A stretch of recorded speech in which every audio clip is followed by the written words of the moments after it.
not appended his signature to the finance bill of 2024. With the riots happening in the country and about upwards of 20 people losing their lives, 130 plus hospitalized, what does that mean for us? Lessons to be drawn from that. But let's see what he said before we dig into making a comment on that. But I also lead people. And the people have spoken. I am grateful to all the members of the National Assembly who voted yesterday affirmatively for the Finance Bill 2024 as amended on the floor of the House to incorporate the views generated through public participation.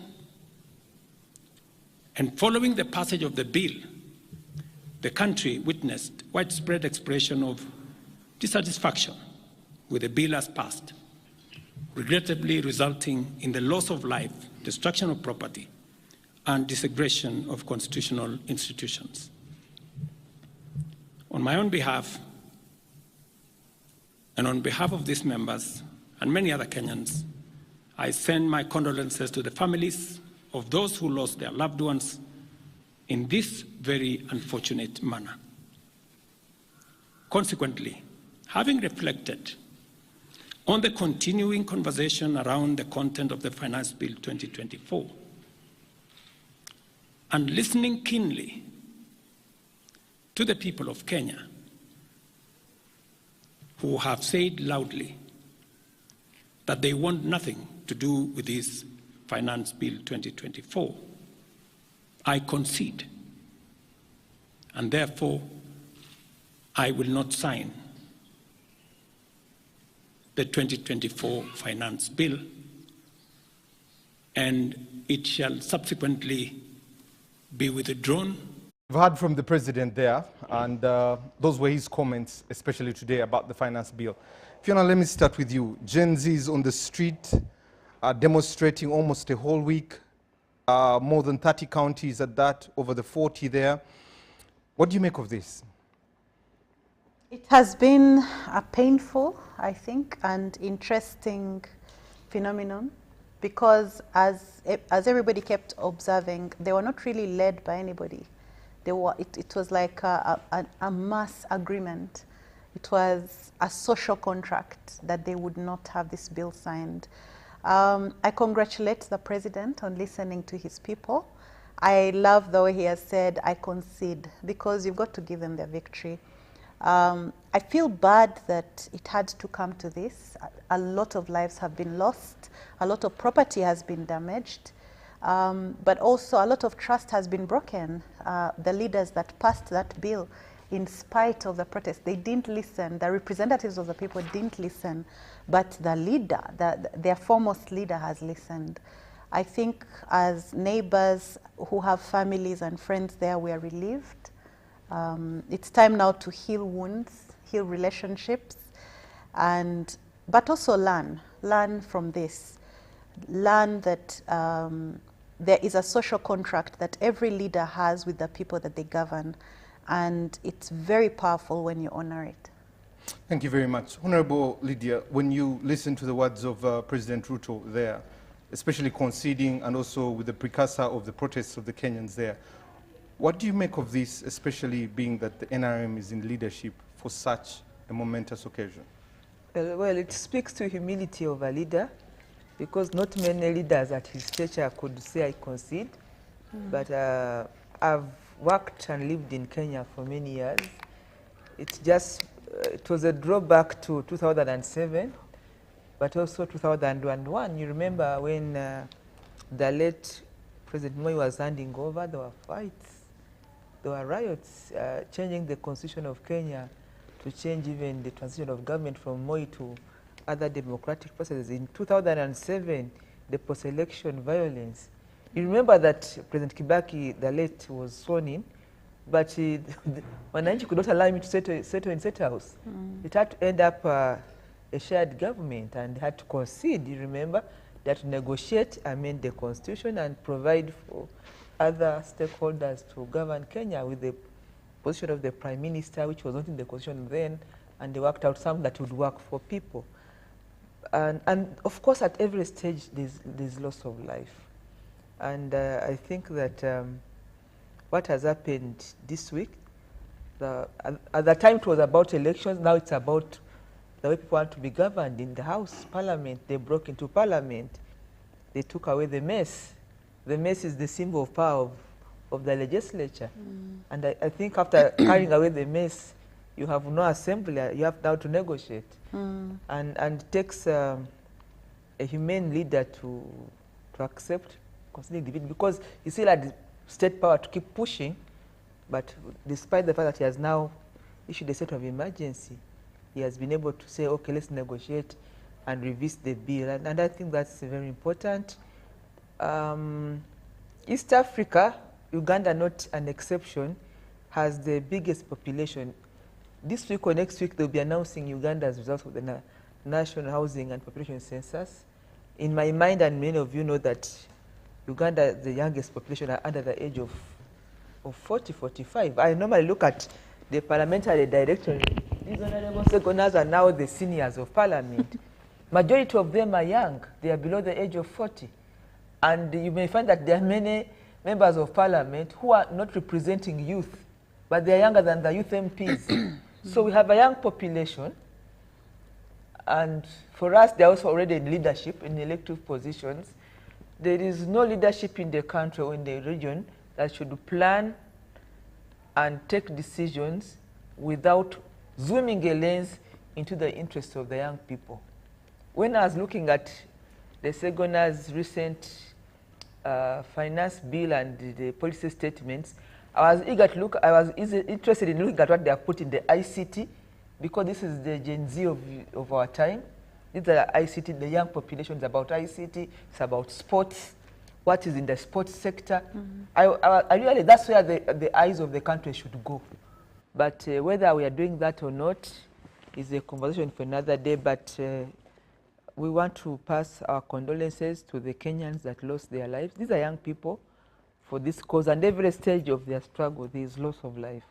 But at the end of the day, that can never happen again. I think there are lessons learned, beginning with the leadership, what they call at Ikulu State House. So if the leader has said we concede, it means that they are going back to the drawing board, and maybe they will adjust and listen to the interest of that particular, the majority really must have it. And for our case, even for Uganda, young people must be looked at and given what they need to take up their space as they grow the country. Thank you very much. Andrew, when you look at especially Deputy President Rigathi Gachagua coming out to make a statement and lambasting to the Secretary of Finance there, also Ruto's statement yesterday where he called Kenyans criminals, and then today seems to be agreeing, then a letter from Uhuru saying stop speaking, have a conversation with the Kenyans there. What caused the change of heart, and also was there any pressure from the internationals here? Well, first of all, let me speak broadly. I'm not an insider in the Kenyan state system, so I do not know the mechanics of the discussions that have taken place that led Ruto to change his mind. But what it shows, I do not agree with my granddaughters, both Fiona and Lydia here, that Ruto did the right thing. In fact, this shows Ruto's leadership is weak, confused, and incompetent. Let me begin with the end, then I'll go to the beginning. And I will give each one of you become president, which job I have ever held in the 1920s. The thing you should never do, if people go on the streets and force you to retreat, it is something in leadership you should never do. These people now have gone, burnt down parliament, burnt Uganda House, destroyed property, looted and done all this. If you use mob violence and achieve your result, and the president concedes, you are simply giving a signal that the hooliganism and thuggery of that type pays. So, if you are a leader, you can always accept reform or to do things on your own terms, not because somebody has forced you. You should never give concessions when under pressure. That's when you hold your ground. Even if you realize you are wrong, it's better to hold your ground. You can change your mind later. So to this degree, I think that from a strategic point of view, I think that Ruto has exposed himself in a very weak position. next time they will overrun him, unless he goes and recalibrates his strategy. You sound like you're calling for anarchy. No, no, no. What I'm saying is, in fact, I'm not calling for anarchy. He should have held his ground, At what cost? contained the protests, and reestablished the supremacy of the state. And Fiona asks a very valid question. At what At cost? what cost? How many 30 people plus had to people had die died, before he could give in? 130 had died. Yes, Some but- were being abducted. But What's the cost? I think that to withdraw, he may have achieved a short-term humanitarian objective at the price of creating, of disabling the very mechanisms that will ensure that Kenya is a stable country. In other words, yes, he may have saved 10 lives now. In the next 5 years or 3 years, he will cause the death of 50 or maybe 500, maybe 5,000. Why?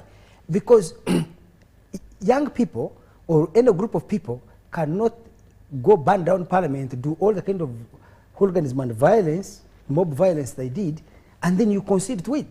He's saying that that is a proper method of protesting against something you disagree with. So now I want, you see I started from the front. I want to go from the beginning, why I think Ruto is incompetent. And clearly, one, let me assume he's a competent leader. This Kenya has a democracy. They have popularly elected members of parliament. Members of parliament are very close to their constituents. They went, I'm sure, consulted, and he said the bill went through consultation process. They developed taxes. Kenya right now, as I tell you, is a bankrupt state. In March of this year, they were supposed to default on their loans. Are you aware? For them to avoid default, they had to go back into the IMF program, so IMF gave money. Then, because of the recent hobnobbing with the Americans, the World Bank also gave them about 1.2 billion. Then they put up a Eurobond, they raised 1.5 billion. The Kenya shilling had depreciated from 126 to the dollar to 175 to the dollar. So the stabilization came as a result of these moves they made to raise new debt to pay old debt, borrowing from Paul to pay Peter, right? So the country is bankrupt, and if it is to resolve its current financial stress, just like Uganda, by the way, is on the highway to Kenya, highway to Ghana, highway to Zambia, all these African countries are facing this problem. Next year, Uganda is likely to, will have a bill to pay of 1.2 billion. We will have to draw that money from our foreign exchange reserves. They will fall from the current import curve of 3 months to maybe about 2 months or 1.5 months. So Uganda is also in a similar situation. So here is the challenge. Mwenda sounds so Ugandan. Yes. But this is what I'm saying. You So must if, wear Kenyan shoes. well, this is what I'm saying. If you, I would imagine the representatives of the people of Kenya that are elected pass a law. Hooligans organize themselves on the street and say we can't accept it. So who should have a say? Because remember that that was not a referendum. The people participating in these protests may be less than 1% of the people who voted. So are they saying that protest can override the decision of parliament? Because I really need to understand. If members of parliament have passed something and they're representing the people, then you are saying that there is no vote, you are removing the vote of no, the mob on the street is declaring a vote of no confidence in parliament. I don't understand that. So it's possible that this mob does not represent the majority of the people of Kenya, and the majority of the people of Kenya elected that parliament. I come to the third issue. I realize that people don't, you guys are not looking at these things. You're looking at the humanitarian consequences in the short term, not in the long term. So the country of Kenya needs to raise taxes. We all know people anywhere in the world don't want to pay taxes. In this country, no one wants to pay taxes. In Kenya, no one wants to pay taxes. But the same Kenyans are demanding healthcare services, they're demanding education services, they're demanding roads, they're demanding electricity, they're demanding every single thing from the state. How the state, afraid to tax them in order to raise money to pay for the very services they want, goes and borrows. Once it has borrowed, the country is heavily indebted. The same situation is happening in Uganda today. The government of Uganda has borrowed right, left, and center. It has borrowed everywhere. And right now, we are entering a situation of a debt crisis. But every day, we want good roads. We want electricity. We want water. We want health services. We want education services. We want bridges. We want practical everything every day. How is it going to be paid? I think that many people here in Africa believe that they should be there to get services. They should have rights without responsibilities. They should get services without any contribution. Okay. So do you see? So in that sense, the question should be, who should be supreme? A mob demonstrating on the street and burning parliament, or the elected representatives of the people? Whose voice should we hear? Thank you. Should mobs on the street have a right to burn down parliament and therefore force a democratically elected government, a democratically elected parliament to withdraw what they're supposed to do? If you disagree with what the government is doing, prepare the next election to vote it out. But you cannot say that you will intervene at any one time, that the decisions of Kenya will be decided by bombs on the street, not by the institutions, the democratically established institutions of the state of Kenya. Thank you very much, Andrew. Honorable Segona, when you look at what the ladies have said and Andrew, and you look at these Kenyan protests, what do they say to you? Well, my grandson is always confused, but we shall settle that debate later. it is, grandfather and grandson. It's my responsibility now to rein in on him. Well, I must confess, first of all, the difficulty with which I discuss this subject, because I'm conflicted in a sense that I'm a very ardent believer in demonstrations as a form of expression. I do not believe in violence. To me, the moment it crossed into violence, that's where my support stopped. But I vehemently believe that demonstrations as a form of expression are legitimate, and in compelling situations, they may help resolve some of the issues. The demonstration you saw in Kenya, first of all, of course, I expressed deepest condolences to the families of those that lost their lives.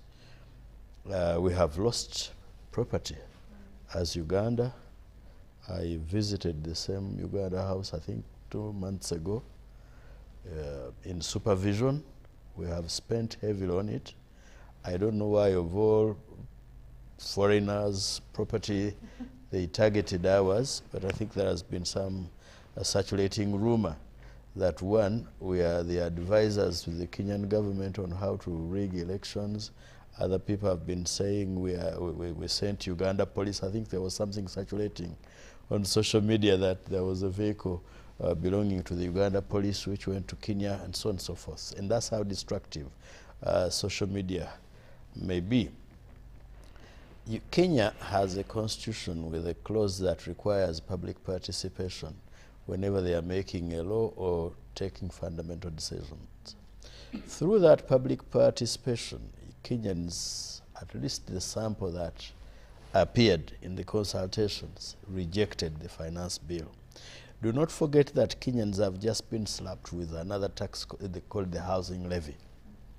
In addition to NSSF, in addition to pay as you earn, in addition to VAT, and so on and so forth. So the resentment that was demonstrated or exhibited against the Finance Bill 2024 is not a standalone. It is hinged onto the past. But equally, do not think that it can be divorced or separated from the anger that came from the election results. Whether they were right or wrong, that deep-seated anger has been going on and continuing. The open disagreement by the Deputy President saying I would not support the finance bill can equally not be divorced from the entire conundrum that we're witnessing. To an extent, I would agree with Andrew Mwenda that, you know, when people demonstrate and especially go violent, I don't want to call them hooligans, because sometimes we the leaders push them into to cross the red line, and you change. It becomes a habit. There is a likelihood that it will be a habit, that when we go violent, destroy property, there will be this kind of response.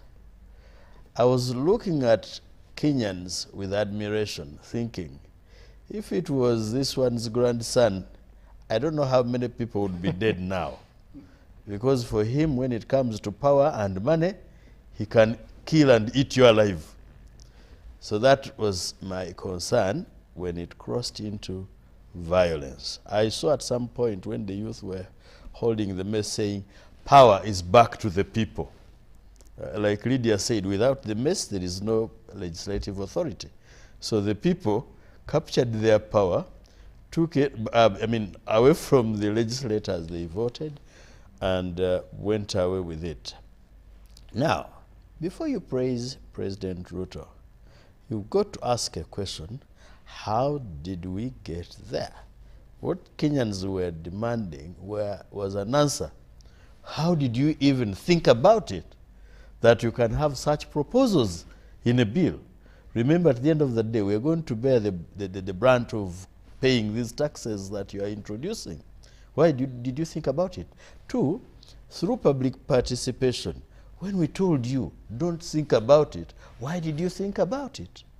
So I think all those questions, but I think it also demonstrates to some extent the maturity of the Kenyan police, that people were able to break the barriers and get to the level of getting to the entrance to Parliament in a demonstration without the crude intervention that we normally meet here of both the police. That's incompetence. Yes. They broke through the barriers, burned down Parliament, and you call that... No. The maturity? point is that the police can look at you and they seek to dialogue with you. They do not shoot you up to the point of getting to the entrance to Parliament and break the gate. Or maybe the point, Segona, could be that the police in Kenya is as dissatisfied as the demonstrators, and therefore shared their frustrations, that therefore it is not maturity, it is identification with the with your complaint. Even with our police, which is even more under-facilitated and more frustrated here in Uganda, actually that the frustration will be meted out onto the population. Without intervention from the army. I was following the press and was saying that at some point President Ruto directed the army to intervene. They said, no, there is no foreign aggression. These are citizens. That's a police matter. And I've seen the last clip that the president was saying that the Inspector General of Police is the most competent one in the world, most incompetent. Who was saying that? President Ruto. A clip, a video of him talking and said he's the most incompetent, very indecisive. In other words, he was saying, how could he even have allowed those people to get to that level without shooting and deterring them? I want to use deterring because of the position I hold. So I think at the end of the day, it calls upon us leaders, one, to be responsive, listen to those people. Now, finally, like Andrew said, it calls for a very, very delicate balance. On the one hand, you have pressures to meet the demands of the population by, paying for the services they need. On the other hand, I mean, you also have debts to pay, which you acquired as government. What you used them for, how you used them is a different matter, but you have to pay anyway. Yet on the other hand, you have a population that says, no, we do not want to pay those kinds of taxes. And there's also a reason, by the way, even from an economic point of view, when you overtax a population, that population will never develop because the incentive to invest is down. I mean, they make very, very little savings. They cannot invest. Some cannot educate their children because they are overly taxed. So it is a very, very delicate balance and a very small red line to cross. Okay, thank you very much, Honorable. Finally, Dr. Patricia, any take-homes for us, especially in this whole process until where it is now? Thank you very much. For me, I think looking at what happened in Kenya, of course it's unfortunate, like people have already, panelists have already hinted to, but for me, I am a believer in peaceful dialogue. I believe those problems would have been identified and the head of state would have got to sit and find solutions, because if people are demonstrating and showing their dissatisfaction with the bill, what was the process it took for that bill to get to that level?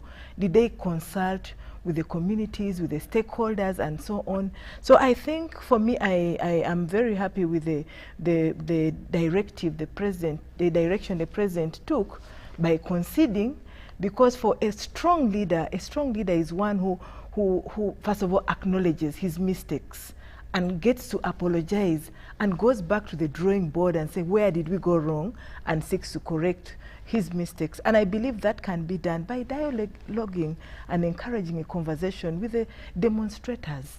If it can go back to consultations, let the people put down what concerns them and how it can be properly addressed by the state. But this whole violence and killings happening and destruction of life and property, I wouldn't encourage that. I encourage peaceful dialogue and round table discussions and coming up with workable solutions which basically would help to address the outstanding problems and challenges. Just like it happened here, when the taxpayers, the business people were demonstrating and had locked up their shops, the head of state got to bring them together and he met them, he tried to address the issues and went issue by issue. He gave it time, and I think he's still in the process of addressing some of those issues. So it's not instant. It is progressively, with time, through consultations and so on. And I think that is the strength of a leader. Yes. But just by the way, I lost the point because when I was listening to Patricia, I saw the point I initially wanted to make. You see the weakness of the Kenyan state. When they started proposing these, I saw President Ruto said there was a consultative process. If there was a consultative process, what did that process produce? I am sure maybe that process produced the idea that we should go ahead with the bill. Maybe the consultations did that. If they did not, did the MPs and the government disregard the views in the consultation process? But the second thing is, normally a state should have intelligence. It should be able to gather intelligence and establish when people are saying, these people are promising we're going to demonstrate, we're going to demonstrate. The incompetence comes that the president should have been briefed. Look, from our intelligence, everywhere people have mobilized, these are the likely outcomes, and these are the preventive or deterrence measures we need to put in place to ensure it doesn't happen like this. So to be caught unawares like this and have all this violence and then you retract, it really shows a serious weakness on the part of Ruto as president. No, they were sleeping on the job. Let me just say one thing. Yes. I think Andrew is being unfair, although maybe memory loss, you know, with the age, some of these things catch up. But you see, even as recent as 2017, I was not told, I was in Kenya myself. The election of 2017 was almost lost on the account of the price of ugali. Just the price of ugali. The whole country went on frenzy. And for Kenya, it's not just normal about... So why did they eat Muhogo? So it was not just only in Nairobi. Andrew, listen. Riots began in all cities, and cities are many. It was in Naivasha, in Kisumu, in Coast, in Northeastern, and people said this election is going to be lost on the account of the price of ugali. And they had to adjust. So the issues in Kenya are spontaneous. So I think that you are overbeating Ruto. Ruto has also in the past led riots, you see. He himself has been a leader of riots. I have to say this. So I think he knows that you have to be flexible sometimes. Maybe you disengage. Yeah. So what are you talking about? We've been there because for them, listen. In 2007, would you imagine any African head of state who has been sworn in because of the occurrence of riots in Kisumu, in Naivasha, everywhere to say, look, let's negotiate power. That's what happened. Okay. But many people had died. So let's look at Kenya. He's an expert in protests. He has led protests before. Honorable Lydia and so the issue is, for me, I think we would all be right. Maybe this yesterday's statement is a strategy to disengage but re-engage. And you have one to of give calling it, them criminals, or the one of today calling listening. You advance. Advance. In politics, nothing is permanent. Today you can be a criminal or an ally, then tomorrow you're an ally. What don't you know about Kenya? Every election year, they have a new vehicle. The ones they were fighting with, they become colleagues. That's how that set is run. Okay. And let me tell you, let me tell you, it's not about Philip Philoppi. Andrew and Honorable Lydia. Let's leave that one at that. 2017, let me conclude with this. Let me conclude with this. In 2017, criminals now, tomorrow they are like heroes. Yes. They were able to win an election on account of the price of ugali, negotiating. And let me tell you, because of the IT and communication, the communication and the mobilization is so fast. So it's a strategy to disengage and then re-engage. I think that we should support Kenya, learn lessons, but also appreciate Who they are. who they are. Yes. Okay. It's very, very Let me important. read just I one agree. message and then be able to go to our topic of today. This one comes in from all the way in Kotido. He says, Ruto is a hero and a true leader who sees humans as faces, not just as numbers. He has feelings of what is happening. The police also is selfless and could not fight back with the civilians. If it was in Uganda, would see a different fleet of dead bodies. Okay.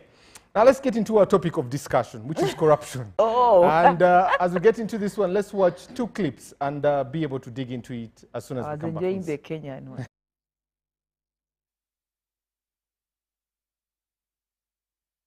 Today we were celebrating the Heroes' Day, people who died to save our country and to develop it, but you get money being diverted by corrupt people. I think the IGG has estimated 10 trillion shillings being diverted from development. That money is 10 trillion per year. In 5 years, we would tarmac all the roads that we need to tarmac. The unfortunate stories that we read in newspapers about mismanagement of public funds not only impacts value for money in terms of the taxpayers, but also discourages potential inflow of other development financing, such as grants. At this Thank you very much. So that's our president speaking about corruption, and on 3 occasions he has done that. It's better we start with Dr. Patricia here. 10 trillion shillings, only 10 billion recovered. As we speak, about 164 billion cooperatives swindled in the last parliament, the 10th to be exact there. 4 members of parliament on remand. Are you doing anything? Well, like you have heard His Excellency the President, that report was, that research was conducted by the Inspectorate of Government, and we reported that we lose approximately 10 trillion annually to corruption. The Inspectorate has come up with strategies in the fight against corruption, and we have got strategies like the lifestyle audit. You've heard about that. We have got the strategy to rally citizens behind us in the war against corruption, because it's a citizens' war, and encourage whistleblowing. And we are promoting transparency, accountability, and anti-corruption strategy, which we are rolling out to be a cross-cutting issue in all ministries, departments, and agencies, because we know that when it is a policy within the institution, then they know how to deal with the challenge. But it is so sad that corruption keeps changing faces like an amoeba. Like you have rightly given those examples of the people on remand for committing the crime of corruption. And I would not be able to comment on those cases, because when a matter is in court, we are sub judice, we can't talk much. But what I would say is that as the Inspectorate of Government, we have done quite a lot in the war against corruption. The role of the citizens in illuminating the face of corruption cannot be underscored. We have seen citizens reacting and sending messages on Twitter, on social media, and so on, and even reporting directly to us as whistleblowers. So indeed, citizens are now more awake and have an active role in exposing cases of corruption, in pointing out, in ridiculing those who are participating in acts of corruption. And then we are also prosecuting. We are also prosecuting cases of corruption. But of course, people have said we are dealing with a small fish. Small or big is all sin. There is no big sin and small sin, it's all sin. So when someone steals small, one by one makes a bundle, and like the example I've shared previously, it starts by someone stealing a rubber in school, and then that person begins to steal billions. But our responsibility as leaders is to rally citizens, first of all, in the war against corruption. But most significantly, I think we need to sing from the same hymn book, because now we have several anti-corruption agencies. We need to work together as a team. We need to discourage acts of corruption. We need to encourage citizens to report cases of corruption. And together, we can make a significant change. Talking about values, we need to really inculcate values in the lives, in the minds of our children, in the youth, in the young people, so that they can be able to own the war against corruption and act and move and work with integrity. Because today the cases we do in the Inspectorate of Government and other agencies, it's about degeneration of our values. And yet, as a country, we have got the National Values Policy, which was passed and launched in 2013. And I think we need to embrace that and disseminate it, because now it's about M-Pesa. By the time a grown-up, mature person begins stealing money and keeping in his bedroom or under his bed, money which should be put to good use to deliver services to the citizens, it is very, very unfortunate. But as the Inspectorate of Government, we have actually scored over and above beyond our targets, especially for the last financial year.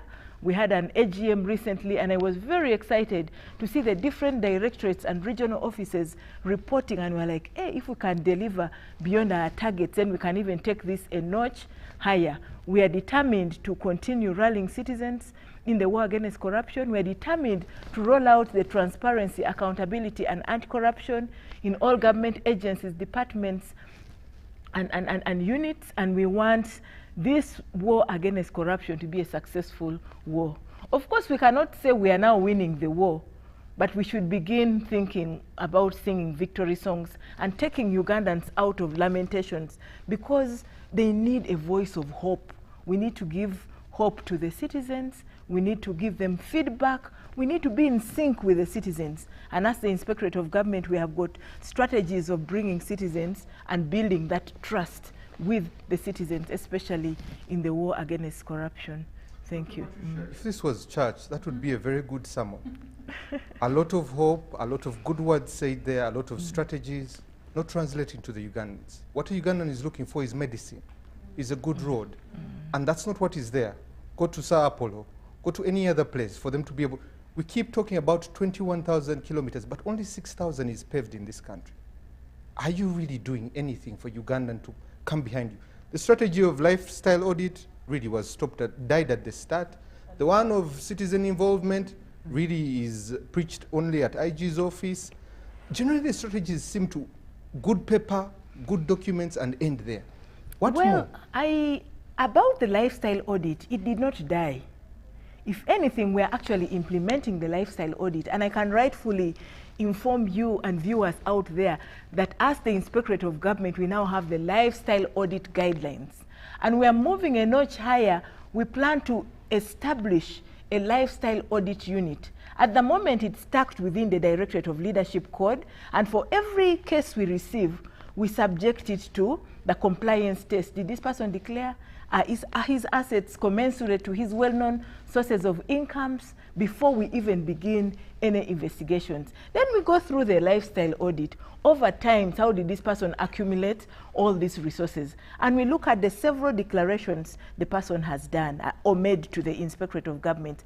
About the roads, well, in the State of Nation address, you again saw a report from Minister of Works and National Roads. I will not go into details, but for us, we are looking at value for money, especially in government projects.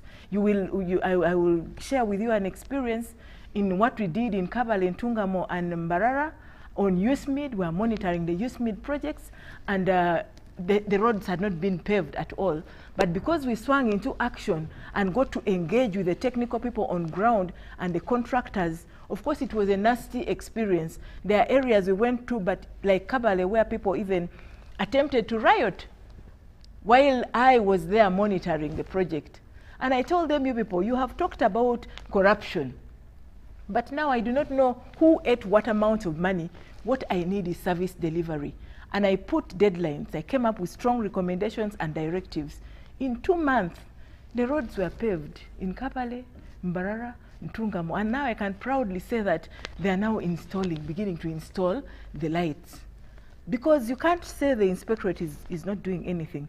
Just last week and the other week, I was in Soroti and Lira on the same monitoring program, monitoring USMID.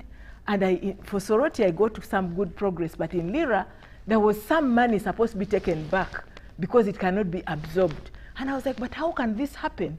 We're looking at service delivery. You're receiving and sending back Non-absorption, this is not necessary. And I told them, if you do not manage to give me a report and look at how you can absorb this money for service delivery, I think I'm going to swing into action and have some people arrested and interdicted from LIRA, because you cannot show that you're competent when you cannot supervise even contract work on the ground. So I think the Inspectorate of Government is doing a lot of work on the ground. If you look at the function of the Ombudsman in the Inspectorate of Government, we have been engaging in boardroom sessions, and together with my colleagues, the Inspector General of Government and my colleague, the Deputy Inspector General of Government, Anne Muheiri, she has been pivotal in advancing the role of the Inspectorate of Government as the Ombudsman. She has held several boardroom sessions. She has been able to bring harmony between the citizens, employees, and employers, where people are having squabbles within the places of work over simple issues to do with management, administration, and so on. So in bringing harmony, then we are able to work and coordinate ourselves much better as the Inspectorate of Government, because the Ombudsman function is that quiet, peaceful arm. Then we also have the coercive arm, which is supervised by myself, the prosecutions. If you see the number of cases we now have, the conviction cases we have had, we have been doing dissemination work in the countryside, talking about the role of the Inspectorate of Government, giving them skills and tools to demand for accountability from an informed perspective. We have got the community monitoring groups at the grassroots, basically monitoring government projects and raising red flags where there are question marks in the projects for our action. So I think the Inspectorate of Government, we have really gone a notch higher, especially with the new strategy. And in terms of recovery, the Inspectorate of Government is not just a consumptive agency. We are recovering money which we are plowing back into the consolidated fund. So I think, Timothy, it will be fair for you to applaud the Inspectorate of Government, because we are doing quite a lot of work out there. In terms of recovery, last financial year we recovered close to 17 billion. 17. But now, this year, I have the statistics somewhere. If you can allow me quickly make reference to my statistics. First of all, we have a follow-up unit within the Inspectorate of Government. And the follow-up unit, by the way, follows up the recommendations, the orders. And within the follow-up unit, we have an outstanding amount of 27.5 billion. Now, within this last quarter, we were able to recover 4.2 billion from that. And we have orders made to recover 31.7 billion. Then when you look at it in terms of the projects, the water pipes, the Dr. Deep, stolen, recovered, engineers fired from office, and so on, it comes to an amount of 857 billion, which is money out there for us to go and chase and so recover and plow back. 800 billion is what you're chasing. Yes. What you've recovered is like 30 billion. Yes. What we lose is 10 trillion. Is it still value for money? Let me come back to you, Doctor. Let me bring in Honorable Segona. Honorable, first and foremost, when you hear about this corruption and also seeing what I saw before we came on the show, that the chairman of the budget committee has been summoned, and you look at what has been happening, especially for the last 4 months, an exhibition on parliament, especially in corruption, these cooperatives that have come out, then there's money for Uganda Human Rights Commission there, 20%. 4 members of parliament. Generally, is this parliament still honorable or dishonorable? Well, it's an honorable parliament, first and foremost. You see, I normally disagree with the gentleman called Charles Rumshana, but one day he mentioned the point that sticks to my mind to date. You may have disagreements with people in parliament today, but don't destroy that institution. Why? Because you will always need it. With respect to the exhibitions in parliament, I will speak less, because assuming those things come out to be real, they will have to come before my committee. So I do not want to carry prejudice before I sit in judgment. With respect to cooperatives, you have talked about, I think that's where you should applaud Parliament first, because that's where it started from. It is Parliament that investigated, among other people, its own, and made a report, which is the basis upon which action is now being taken. To the extent that the matter is in court, I do not want to speak about the merits, but I think we just need to say together we should fight corruption. The summon to the chairperson of the Budget Committee, the arrest and detention of my colleagues who are currently in Parliament, are all regrettable, regrettable in a sense that as an honorable person, you should be beyond reproach. Even casting doubt on your integrity, that you participated in dipping your hand into the till of the state, is bad enough. Even when I know the presumption of innocence, it is something where we need to carry a deep introspection into ourselves, how we run the affairs of government, and where need be, reform, and the reform must start with you, the person. It hurts me double. One, because I'm one of the losers of the services that ought to be generated from the resources that are being stolen. Second, because I'm a member of Parliament. When another member of Parliament is said to be dishonorable, I suffer the attendant loss, reputational loss, because everybody looks at me. Those are the ones. I can tell you, Timothy, I started working, teaching at the university on 14th October 2002. Fiona, I don't know where you were. I have been working for those 22 years. Hard work. Wake up at 5, go to my chambers, do a lot of work, run from court, go to classroom and teach.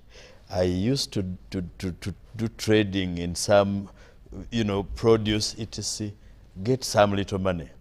When I drive an old car, but seemingly big, somebody looking at me and saying, those are the corrupt of the country who are driving big cars, it hurts me. Therefore, it should strengthen my resolve to join all those that are fighting corruption. We have sufficient legal and institutional framework in the country. What we need to do is to be consistent.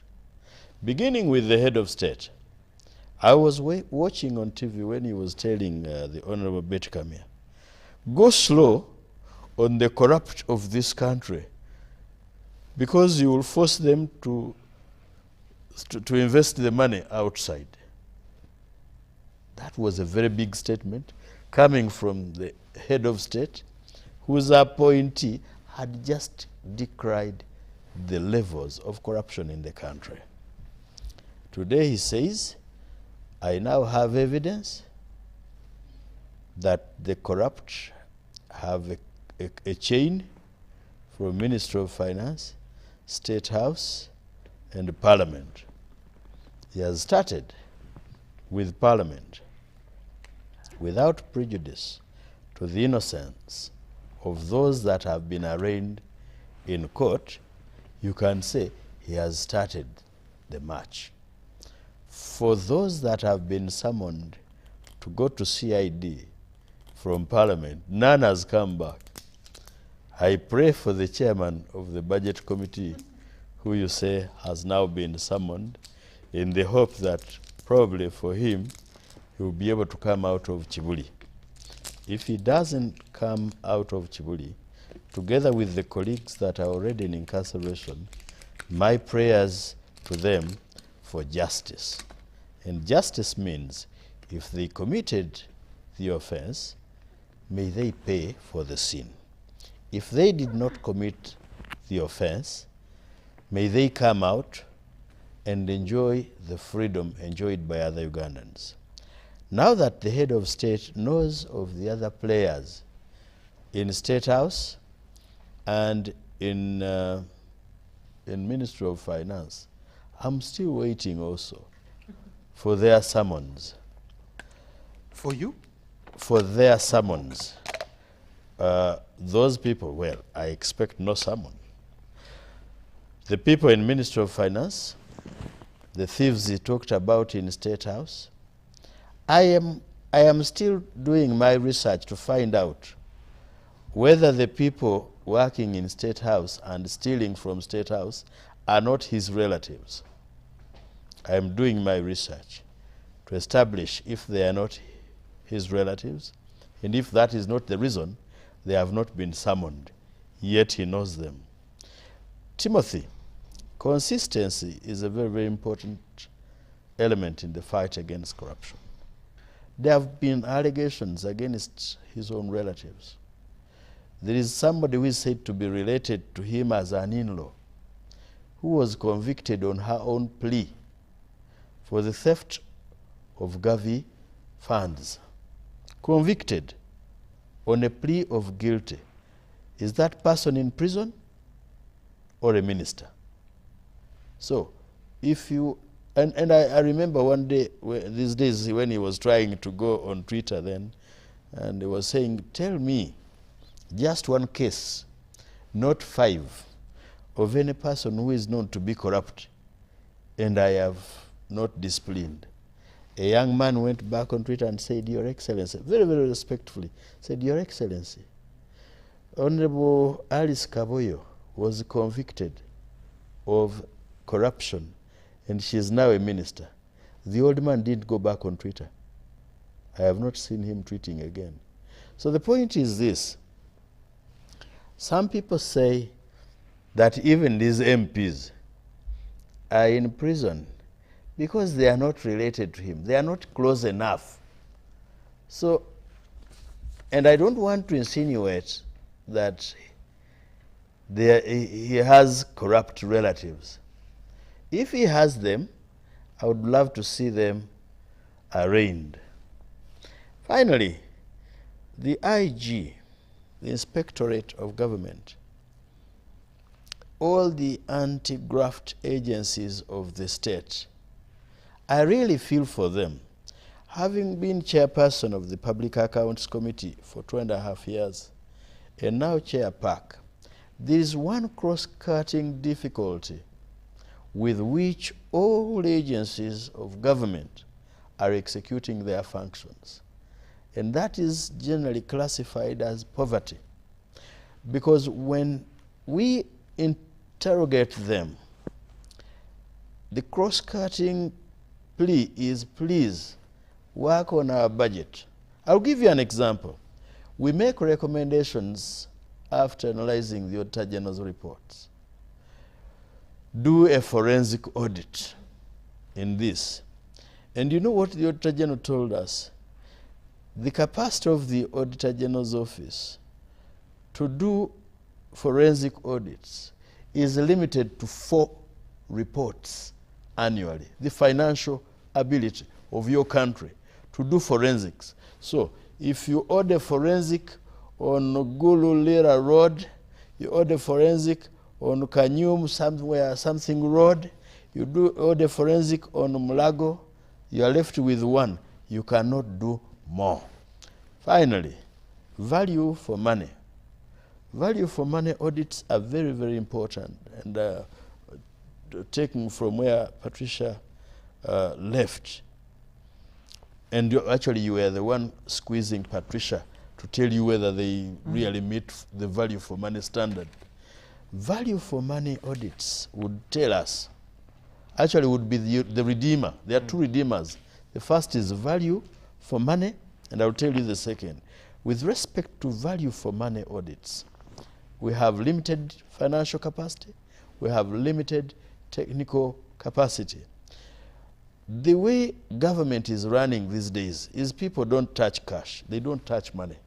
It becomes even more difficult for you to trace corruption. Why? Because the man will tell you, I contracted company X to do the road. So, did you see me touching money? What they do, we are told, the syndicate is to work with those people they procure, the contractors. This road is worth 600 billion. Will you, if I give you 800 billion, will you pay me 200 billion? So they wire the money to the contractor's account. If you do not get a disclosure from the contractor, you will not know this civil servant that has gone for the kickback. Okay. Thank you, Honorable. Let me bring in Andrew. Andrew, especially this weekend, coming into this week, statement made by the Speaker of Parliament, statement made by Honorable Nyamatama, President releases a 3-page letter. When you see the contradictions in here, the President saying you want blood, and then the Speaker goes and says, you know what, your daughter, the President, she'll be here for life. These contradictions in the fight of corruption, what do you make of them? Or is it just window dressing? First of all, I don't know whether there are contradictions. First of all, I should say the following things. I saw the President saying that they steal 10 trillion per year. Yes. It came from IGG? IG's office. Yes. I don't think that is possible. Uganda's budget for this financial year that ended this weekend, this Sunday, was 32 trillion. Am I correct? No, it was 48 trillion, but the other one is debt rollover, interest payments. You cannot steal anything from there. It's just debt. It's budget. Yes, but what I'm saying, the budget was 48 trillion. I can go to my phone. So it was about 48 trillion. But of that 48 trillion, really, I can read it. Of that 48 trillion, about 8 trillion was domestic refinancing, which is debt rollover. There's nothing left to steal. Government borrowed money from John, and it has only paid interest, so it rolls over that debt. So it borrows from Eden to pay John. You can't steal anything there, not even 1 cent. Then there was interest payments of about 4.7 trillion. So again, you're paying interest on money you have borrowed. But Andrew, a lot of that interest is from delays and inefficiencies. And this is something different. misuse. This is interest on loans. Yes. On loans. If projects are delayed, there will be interest on loans. External debt repayments were 2.4. So the actual money that was available to be actually spent on public goods and services, where government can give a contract to supply and you steal something, was 32 trillion. Of that 32 trillion, about 8 trillion is salaries. And I think they have done a good job in eliminating ghost workers. And when you look at all other contracts and the things that the governments do, I don't think you can steal 10 trillion and this country functions. I'm telling you, even the police would not be on the streets. So I think that while there is widespread rampant corruption in Uganda, it does not take 30% of the revenue. I think that the IGG, if we are to go into those numbers, it cannot add up. So let us not exaggerate the social, because a man has raped 5 women, now you say he has raped 100. He's a big rapist if you rape 5 women in a day. It's disrespectful. If a whole institution has done research, Andrew, what's your basis? Research. You realize that we lose a lot of money in paying the ghost workers you've talked about. Exactly. People are not working, but you're paying them.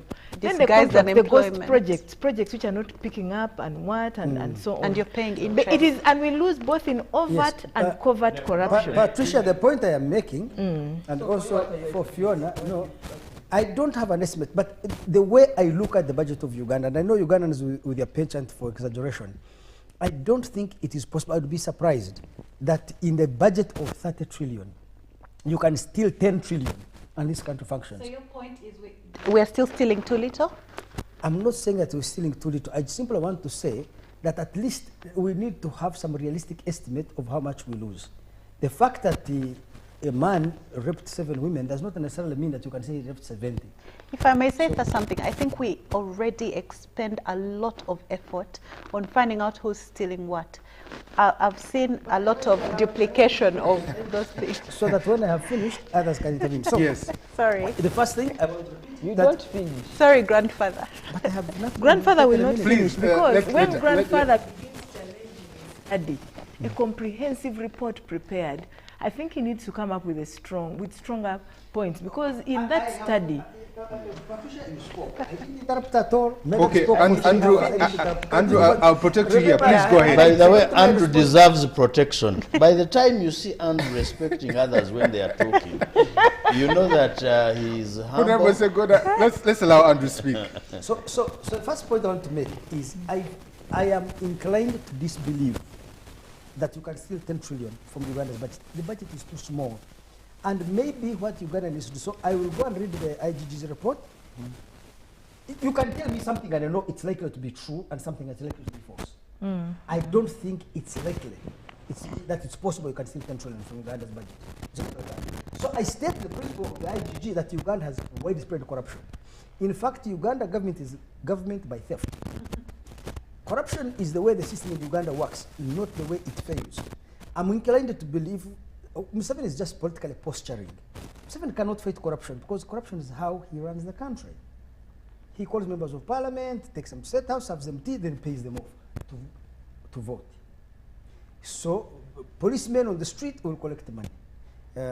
People in the hospital may sell drugs. So everyone across the government of Uganda, except those who do not have those opportunities, will indulge in different forms of corruption. And a lot of corruption does not necessarily mean that somebody, of course, has stolen from the government. Because if I go on the road, I'm a police officer, you give me 10K, 10,000 shillings, and it's not a theft from government, it's maybe a theft from Mwenda who has made a traffic violation and you have bribed him off. So a lot of the bribery that may take place in Uganda also takes place in the private sector, outside of anyone stealing the government resources. So why do I think that Museveni cannot fight corruption? Well, Museveni can use, quote unquote, and I'm putting this in quotes, a war against corruption to settle scores with those he doesn't like, or to score a few political points here and there. But I don't think he can tackle corruption directly the way you see Kagame does in Rwanda. He can't, because the system of corruption is a kind of reward system he uses to penalize those who disagree with him, to reward those who support him, or to buy off those who are opposed to him. You need to understand the way the system of Uganda works. He also said he fears them. They are very powerful. They can bring down so that is one. That if the president of Uganda wants Medadi to cross, he will offer him something, which is access to public resources. But if he wants to reward Timothy, he will give you why do people struggle for these jobs? Because many of these jobs don't pay a lot of money, but they have said benefits. A lot of these benefits are through corruption. So if he wants to buy off somebody, wants to reward another, or wants to penalize you, he blocks your opportunities from accessing corruption. So the way the system of Uganda is organized, whether you go to Kenya, Tanzania, and all these other countries, really they are organized around patronage, and patronage works through corruption. So that it's the way the system is run. So to suck corruption out of Uganda is, if you attempted to do so, you are likely to take away the glue that holds the disparate and flabby heterogeneous coalition of different powerful and influential groups. Let me say religious groups, professional groups, ethnic groups, all these influential elites. How do you placate their interests? We placate those interests in these poor countries through patronage or corruption. So I want to rest that Uganda government cannot fight corruption. What the government of Uganda can do is to try to contain corruption by saying, okay, there is a public outcry, a road was not done. Really, maybe we are going to arrest you on this one. That will be an isolated incident. And Medad is not politically important, or at family level is not well connected. There could be certain considerations. Even by the way, people should not forget, Museveni has also sometimes an interest in penalizing his own relatives, because he may want to show that I am impartial in the fight against corruption. So he will get one of his relatives and sacrifice him in this war. So before you challenge him, you trust me, you may see a relative falling and you say, okay, he will prove you wrong. But it may work, he would have done it also as a political calculation, not because he's implementing a principle. Now let me tell you what Uganda should do. I think that in Uganda, we hold the stick wrongly. The state of Uganda is organized around a system of what they call accountability for procedures. They have put in place a series of procedures through which government procurement takes place. So if you follow those procedures to the letter, you have not committed any wrong. If you violate them, regardless of the result, you will be penalized. So instead of having accountability for results, my grandson against you are panicking, we still have to, instead of having accountability for results, we have accountability for procedures. Let me give you a good example. You see, this is an iPhone. It is being sold in Fiona's shop. If you follow the government procedures, to the letter, crossed every T, dotted every I, and bought this phone for 20 million, you will be rewarded and promoted. Am I correct? You're right. But if you violated government procedures and bought the same phone from the same shop, same specifications, for 5 million, you'll be fired and penalized and even jailed. That system is a disaster. Because rather than fight corruption, I want to say, we want a high quality road and on a good specifications in this specific period of time at a competitive price. That's the result we want. So we will hold you accountable to that result. Of course, it's important for you to follow some procedures, tendering and all this, but ultimately, we want that result. If you fail to deliver us that result, because it's very easy to establish the cost of a road, it is easy to establish a time frame within which a contractor can finish a road. The third, it is very easy to establish the time frame, the quality, and the price. Okay. Right? Now, you look at this road going to my home in Luzira. The contracts were given in 2020. The contract, I think, arrived last year. They have been working on it. I don't see any progress. There is no one held accountable. There is no result. We are living in a makeshift farm. Have you tried to go to Luzira? So I think that rather than focus on trying to penalize who has whatever, this, we need to say, did you produce the right result? Every day you are free to move out of Luzira. No, actually, live in Mutabika. In Mutabika. Yes. So let me read some feedback and I then don't have to take we'll be able to take a break problems there. come. Okay. Feedback coming through. The Speaker of Parliament statements to the effect that corruption is okay as long as you share with the loot with the people there is disgraceful. The fact that leadership continues to show no one is willing to tackle this evil of corruption. Okay, thank you very much. James sends his message and says, I would like to know from the IGG, is putting salaries there and also engaging corruption still the same? Okay. This is Bogere Francis from Busabala. All the panelists should know that Kenyans are historically violent, and let them remember what happened in 2017. Francis continues and says, corruption will never be removed completely in Uganda, but instead it should be minimized through amendments, strengthening and implementing of constitutional laws there, and also term limits. When the president is ruled to and for specific terms, corruption is easy there. Finally, Thomas from Katakwi. Corruption in Katakwi is too much. Almost every office you go to is corrupt. Leaders are arrested for corruption and are released again after corrupting the authorities. It's becoming normal, but it all comes back to the taxpayer. Madam IGG, try Katakwi Medical, including the DHO, the COW, the CFO, all the others. It is a total mess here, and we have a lot of ghost workers. Let's take a quick break. We'll come back to Honorable Lydia and Fiona to give us their submissions there. This after this quick break.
The government of Uganda, through Uganda Bureau of Statistics, UBOS, wishes to inform the general public that the preliminary results of the National Population and Housing Census 2024 will be released on Thursday, 27th June 2024 at Kampala Serena Hotel at 9 a.m. His Excellency, the President of the Republic of Uganda, General Yoweri Kaguta Museveni, will be the chief guest. Physical attendance of the event is by invite only. Please follow the proceedings live on TV, radio, and social media platforms. Census 2024. It matters to be counted. Announced by Chris N. Mukiza, Executive Director, Uganda Bureau of Statistics, and Census Commissioner.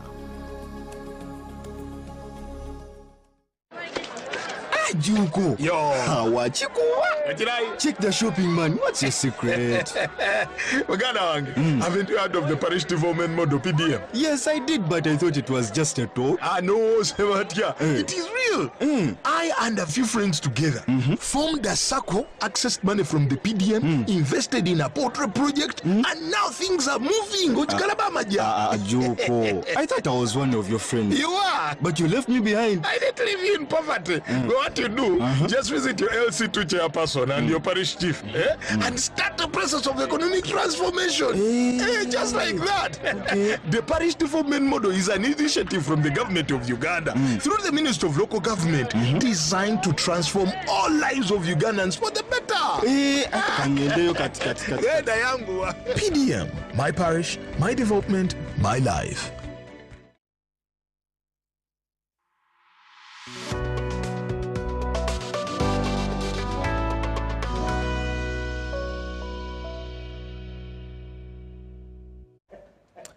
Good evening and welcome back to this last leg of Behind the Headlines. My name is Timothy Nyangwe, so I'm joined by Fiona Wall, Honorable Lydia Wanyoto, Andrew Mwenda, Honorable Medad Lubega Segona, and Dr. Patricia.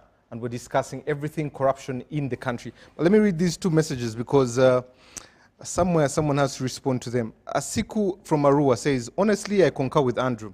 The IG, together with the anti-corruption agencies and the president, have done nothing to end corruption in this country. How can a whole head of government encourage corruption publicly? Many say the head of state is a dictator. We need him to dictate the permanent solution to end corruption. Otherwise, Uganda is bleeding at the expense of thieves. We shall not mention names here. Thank you. I am Issa Abidi Ivan from Jinja. Honorable Segona's submission on corruption to be fought right from State House some years back. The president used to move from central Uganda, and then the sacks of money would fall to reach the eastern part of Jinja. Isn't that corruption? If possible, I have a yearning to see Honorable Segona. Maybe I have. Okay, we'll leave that request there. I am Robert from SETA. I am happy today because the old man of the clan has agreed on the way the government works, and yet he used not to agree with the opposition when he would complain on how Mzee operates. I am the president of Google. Corruption and Museveni are the same in Uganda. Are the same in Uganda, and this country is beyond repair, just needs clear overhaul from the president. God's intervention is needed. Agaba from Bara. Finally, dear panelists, corruption begins directly at our family level. Therefore, president and all of us need to have the same fight and promise to fight this without fail. There. Honorable Lydia, the last time we were here, we talked about corruption. Your statement had rounds on Twitter. And that's where I come to you and I want to ask, why is corruption persisting and has it become institutional now? Should we just name a ministry after it? So Fiona here has been asking why I'm quiet, and I'm wondering what should I say. But the issue about what we call corruption, first of all, I want us to unpack. If we are going to delve into this matter, we must unpack the core stakeholders into corruption. I hear people saying, even the Patricia saying that we should all fight corruption. But I think you cannot tell a 5-year-old child to carry a 20-liter jerrycan of water. Let everybody take the load they can because of the responsibility they have. If you are much older or if you are much more mandated to take the responsibility, and then others will follow, depending on the degree of responsibility. You cannot tell me that an LC1 chairman of the village should take the same responsibility, let's say the same way Honorable Segona, who is a member of parliament, who has a mandate to appropriate, to do oversight, and even to legislate. I mean, these are different levels of that's why it's even called honorable and other people. Now, first of all, you must agree on the definition of corruption. What is corruption? Because when you listen to people, even leaders, we are not on the same page, and that's very disheartening. Have we as leaders of a country agreed that corruption is a bad thing? I don't think we've all agreed it's a bad thing. That's one. Number two, what does it mean to be corrupt?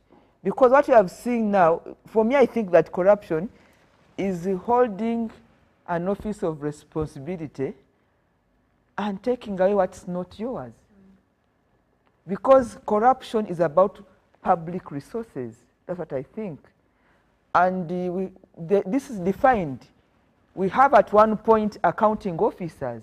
They are in line of duty on resources. They sign, and money either is wired or goes to the next stage. The another level of people are influencers.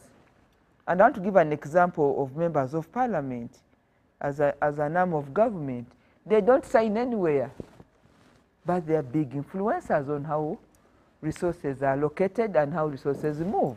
But you never find them signing anywhere. So if you can get accounting officers and then top influencers, if you want, you can even call them another level of lobbyists, then you are able now to focus on the targets. And if you can now zoom into the targets, that's when we will be able to track the money. And the best way to track the money, Patricia, is the government has a system. Every quarter money is released. So can yourselves and other agencies, including members of parliament who do oversight, track quarterly releases? This money has been released from Ramadan announces these things, the PS of Finance. It goes to either to the department or to the local governments. You follow. You go and see what's happening there. Then you go to the delivery. Even you can overcome the issue of procedures. Because while procedures are moving, you are looking at the output. If it was a road, so has it gone to which road? The quality, the performance, which contractor is doing this. So the issues of monitoring and evaluation are very important, but this money leaves every quarter. So what is happening every quarter? From both the responsible officers, but also our leaders whose role is to oversight. I think budget tracking is very important. If we do budget tracking, maybe we shall save like 50% of the resources. What we are seeing now, even from, we've gone beyond just corruption, there's now real open impunity and fraud. Fraud. So how do you define fraud? And that's why I have problems with the Patricias. Because you are telling us you've recovered the 17 billion from who? There must be name and shame. There must be deterrent measures. There must be a price. If we all believe that corruption is a bad thing, it is denying our country services. It is denying us good partners. Money is being withdrawn from partners, EU or whatever. There must be deterrent and there must be naming and shaming. Who had taken the 17 billion that you recovered? Did you find it somewhere on the street in the box? There must be somebody. Why are you covering up the people whom you have recovered the money from? And if there is a due process of the law, we can tell maybe that's sub judice. But if it is not, there must be name and shame, politically or even administratively, so that people know that, this is a hot wire you don't touch. Until there is a price to pay on corruption, on fraud, everybody wants money. And we should now also strengthen the systems. If we don't set standards and systems, we shall have a problem. Because now, again, as to what standard are we call corruption?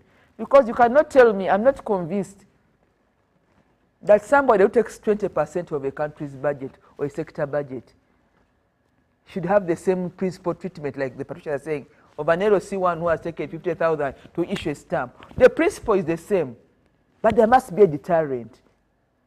There must be a deterrent. There must be naming and shaming. There must be both administrative, legal, and even political decisions taken on these people. Because if we don't do this, you must tell a child that if you touch the iron box, it will what? It will hurt you. It will burn you. But if the child touches and doesn't burn, then they will hold the whole iron and go away with it. So I think that there's even selective management of the beneficiaries of corruption. That's why, Honorable Segona, that's why you see impunity. There is impunity growing, and it is sad. Because we grew up in the community, some of us, where we were brought up, even as a child. You have a son who told you that, Daddy, are you okay? For me, when I was growing up, the moment you touch what's not yours, you were beaten. Chiboko. If the moment that this money is not mine, don't touch it. Don't touch it. And that's why even the other time when I listened to the president, I'm like, oh, why don't you have one position on these matters? Because it's very painful to even categorize corruption or fraud. Fraud is fraud, corruption. You cannot say this one made a mistake. How do you make a mistake by taking what's not yours?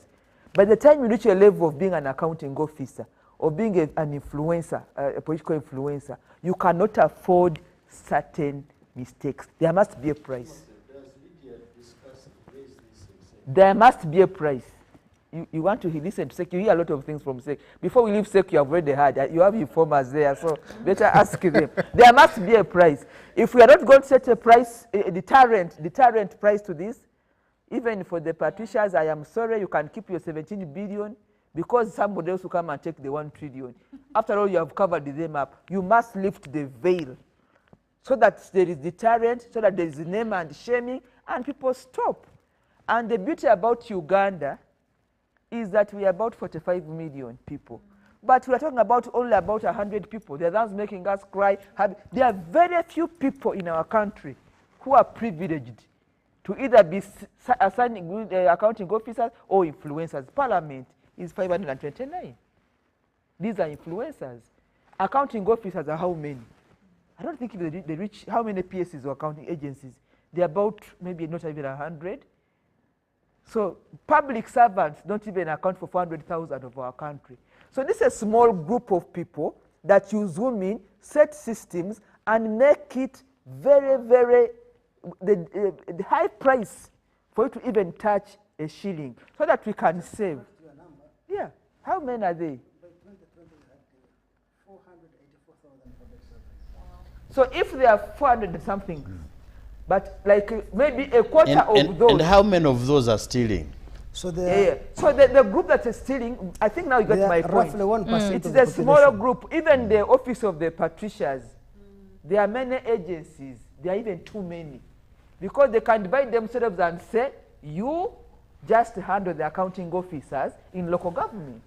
When money is every quarter, follow. You track the influencers. How many committees of parliament are there? Because I also feel very bad when I see we have in that parliament very dignified nationals.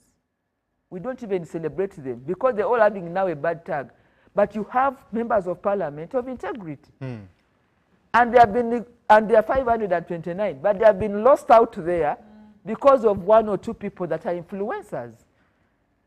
So my point is that the Patricias are not doing us a disservice. I don't know in their guidelines whether it is illegal. I don't know. Because if I have caught you with 17 billion and you have paid it back, what stops me by saying that Wanyoto, as an accounting officer, was caught with 17 billion, is interdicted and it is public information. Another Wanyoto will never, because they will know that they are, but when you begin is covering them up, lift the veil. What's the cost of lifting the veil of these people? Thank you very much. It would be prudent for me to share some examples where we've lifted the veil. You have probably read this on the press about... finally, just Patricia, finally. Maybe because I'm biased because of what I see in the Law Society of Kenya. They're a bit, maybe they're like the protesters. There are institutions like, of integrity, of respected repute, like the Law Society of Uganda. I have not seen, and I'm sorry because I'm one of you, I'm a lawyer myself, but I've not seen the Law Society and other institutional, professional institutions like the academia coming out very, very strongly, because maybe I'm making it hard for the Patricias, but we have partner sister agencies, the academia, the civil society, the law institutions. She was our boss, Law Society. The Fionas, you should be issuing statements. You should be going for litigations. Yeah. So I saw the Law Society of Uganda They have issued, I think, a statement yesterday or today about the statements, but I would like to see a more heightened action aligned to what the IGG is doing and to other, so that there is a mutual support.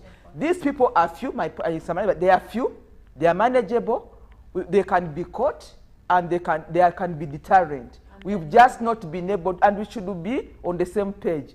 We have not defined the corruption on the same page as leaders.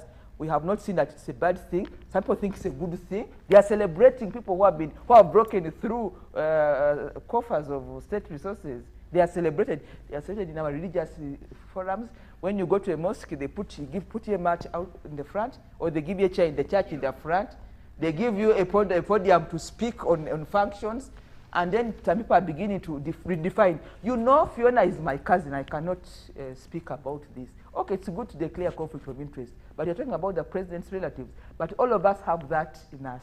It's not about the president alone. Thank you very much. Dr. Patricia, I'm going to come to you. Let me first give an opportunity to Fiona. Fiona, Honorable Wanyoto talks about impunity. 2 days ago, really why this topic was endearing to me is a friend went to a hospital, his wife was going to give birth, they asked him for a bribe to be able for her to give birth, she lost the child. Short story. And because this is a public hospital. Yes. When you look at some of the things she has said, and you hear the statements that were made by the Speaker of Parliament, and the uproars and the clapping that came from the public, are we a reflection of our leaders? Our leaders are a reflection of us. We give them, I talked about social contract. We give them the legitimacy. When we lined up to welcome our late Honorable Mayor of Kampala from Entebbe after he had just been, served a whole conviction, and we celebrated him for what he had done there. We were setting a precedent. In 2017, the Auditor General released a report about 17 institutions, MDAs and accounting officers that had exhibited rampant corruption, budget disrespect. At that time, I think this was a quarterly report, actually. Yeah.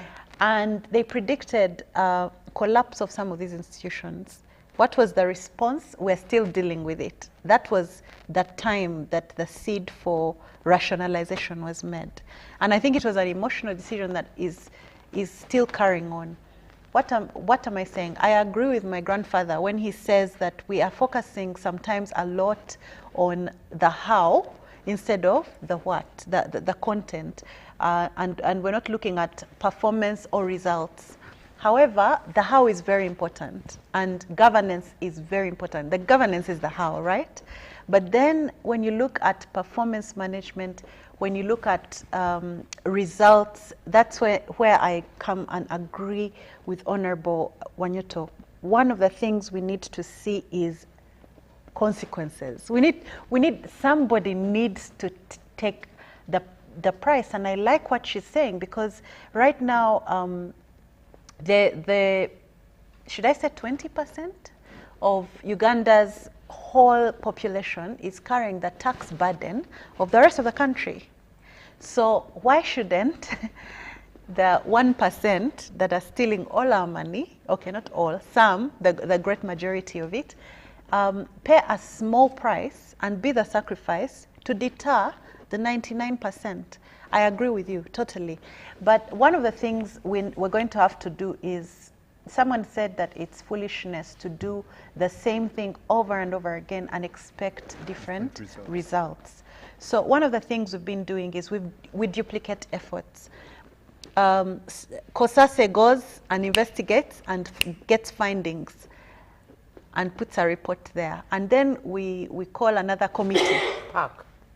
Then PAC also goes and does it. Then IGG will run there. Then Auditor General will run there.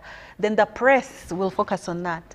And we're also very, we're like State House. So you see, 7 institutions are spending resources on the same matter, and the same results come out, by the way. Nobody is convicted. Nobody is taken to jail. Parliament Hansards are full of reports.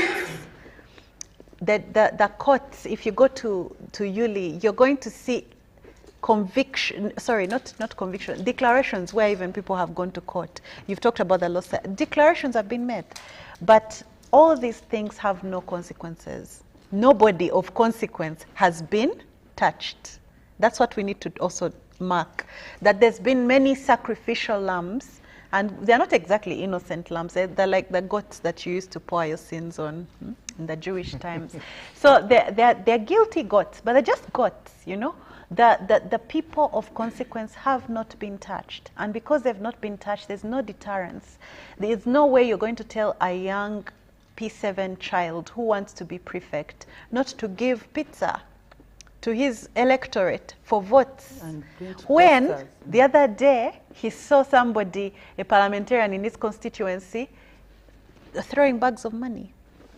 We are sending very, very serious generational messages, and corruption is so institutionalized right now that when you're not corrupt, it is abnormal.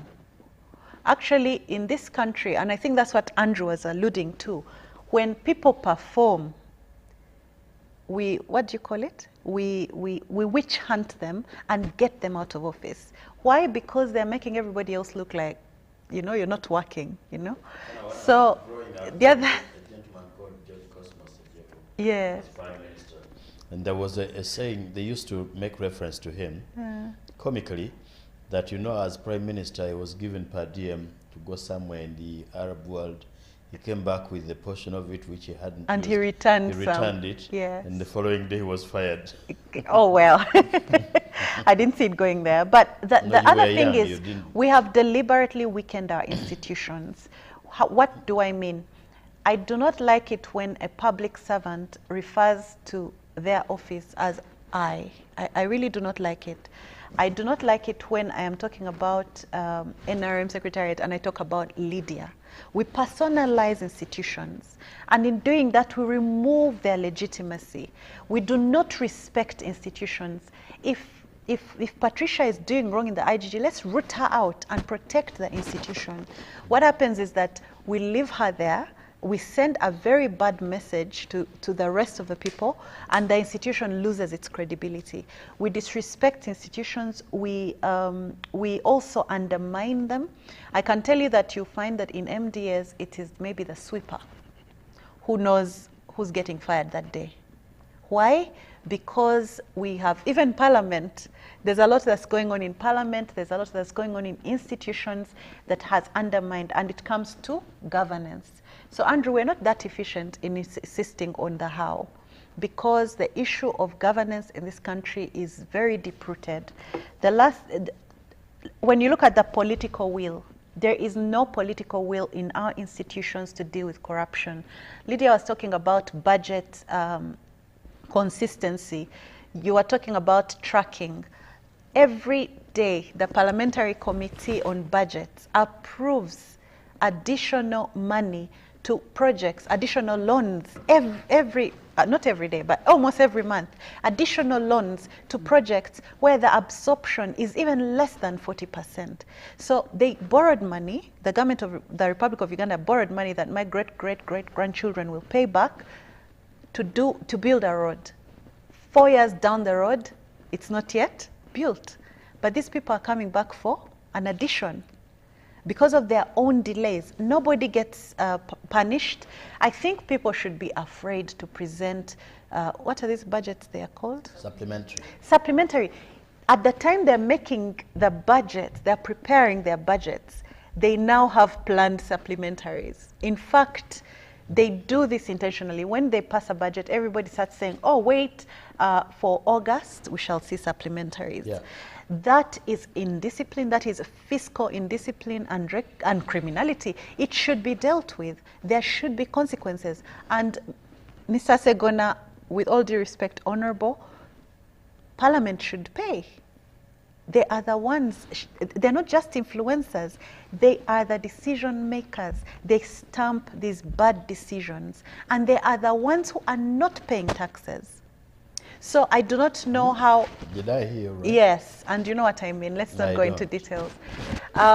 If I'm going to... I pay my taxes. Honorable, Yes. Let's leave that. Yes, Let's pin it somewhere. I'm not going to. But what I'm trying to say is that if you are the arm of government that can make these decisions, you should be held accountable when there is a mess. You should not be calling an MDA and blasting them for not absorbing the third version of the loan when you yourselves have been passing these loans without accounting, without holding them accountable. The legitimacy, our institutions have lost legitimacy because, not because we are corrupt, but we also because we collude. How do you collude? If quarter A, if quarter one I've not met my budgetary, why don't I have a PIP as a head of an MDA? Why hasn't Parliament decided to, what did you call it? What do you call it, Patricia? If there's been some criminality, no. So if you discover there is theft at point B, because Patricia is always finding theft in different institutions. Auditor General, every quarter, by the way, every quarter, they come out with reports, but these reports are taken to the park, and at some point, the MD of an organization or the minister is summoned, and you see a lot of drama and a lot of revelations, and the donors, yes, are making decisions on those revelations, but nobody's making decisions about the people who have touched the till. This is quarter one, quarter two, quarter three, then it explodes in our faces, and it's billions. These billions that we're hearing about every day did not start as billions. So we need to do things differently. We need to make sure that we curb how much we're spending on chasing corruption. And that starts with, if Patricia does a report, Parliament should respect it. They should not now call another committee to redo her work. They should get her report and act on it, and make a recommendation to the state to act on it. I think we need to stop duplicating resources. Okay. Honorable Segunda, I'm going to come to you. Let me first go to Dr. Patricia. Everything you have heard about corruption, and you are at the forefront, but there are about a number of agencies, 22 to be exact, that are really fighting this same animal called corruption. Someone is watching it from the tail, another is at the trunk, somewhere is in the middle. How do you really amalgamate your efforts to get rid of this? Because I feel the pain of the two ladies that are here, but the ordinary you. I have noted, Timothy, and I would like to thank them for bringing this up. But talking about other anti-corruption agencies, there are quite many. But the Inspectorate of Government has got a constitutional mandate, and we have got the IG Act and other laws supporting our work. Commenting on the issue of naming and shaming, well, as the Inspectorate of Government, like I said, we are doing quite a lot over and above our targets for even the last financial year. What is not happening is what Honorable Lydia Wanyoto brought out on the issue of bringing out naming and shaming. We have done a lot of work, but going forward, we are now going to derive a strategy of updating citizens every month on our progress in the war against corruption. Because like I was giving the example of Bugiri. Bugiri, we rounded up about 13 people, had them arrested, took them to court, charged, and we've asked them to step off from their offices. We said, now this should be plea bargain in court, but they want to negotiate. We said, okay, we recover, but leave the offices. Resign, and so that, because you're not competent enough to hold that position if you're in this racket. The same to Kaliro. Kaliro, actually, there was a racket, a syndicate of stealing money of pensioners. You know, there was another one of SACCOs. And we brought this out and arrested them, and we are prosecuting them in courts of law. But like we've said, I think it's important to take this guidance quite seriously. We need to name and shame. If every month we are briefing the country on the state of the war against corruption or progress in the fight against corruption, and would also like to start briefing cabinet through the state minister for ethics. Are we making any progress in the war against corruption? And highlight some of those cases we are prosecuting and give statistics and figures. Even the issue of recoveries, it's important. The duplicity of work, you're right. At times you're handling a case, then you find another agency has come on it, and we are wasting resources. But usually what happens when we see there's another agency, we sometimes do joint investigations or give the files we have to that agency to conclude. Like over Parliament, you realize Auditor General's office did the audit, and we're supposed to expunge our responsibilities from the recommendations of the Auditor General's office and act on that. But I think it also needs more of collaboration, cooperation, and coordination. Because like Timothy, when you go for war, and you need to scope the enemy, you need to derive strategies on how to tackle the problem. And when you are strategic, you win the war. Like what I'm talking about, updating the citizens on progress. The citizens must see results, because a lot of what we are doing is behind the scenes or behind the headlines. But if this is brought out, and I think we've taken this very positively, and thank you, my friend, my sister Fiona Wall, for bringing this, and Honorable Wanyoto. It is very, very important. We need to come out, we need to be vibrant, and we need to keep consulting with one another. It's very, very important to have a coordinated approach to dealing with the problem, because the problem of corruption, we cannot solve it through wolokoso, through lamentation. We now need real action. The cancer has become too much. Citizens are lamenting. Citizens need hope. So as the Inspectorate of Government, I think we have taken this very positive. Someone out there was asking a question to do with whether even in salaries there is corruption. Yes, there is, when there is payment of ghost workers, and this is again in respect to what you said your grandfather and Mwenda was bringing. When there is payment of ghost workers, then you find that government spends a lot of money, or payment of people who are not offering the goods and services, or teachers who are not actually teaching. Then we lose a lot of money. So when you look at the salaries and scrutinize, some people are being paid for work they have not done. So as the Inspectorate of Government, we are really handling that. And about the national budget, we have been studying the budget that has just been released, and with a view of scrutinizing it, with a view of identifying what are the priority areas, and looking at the projects for the financial year, because we want to highlight those areas that are prone to abuse by corruption.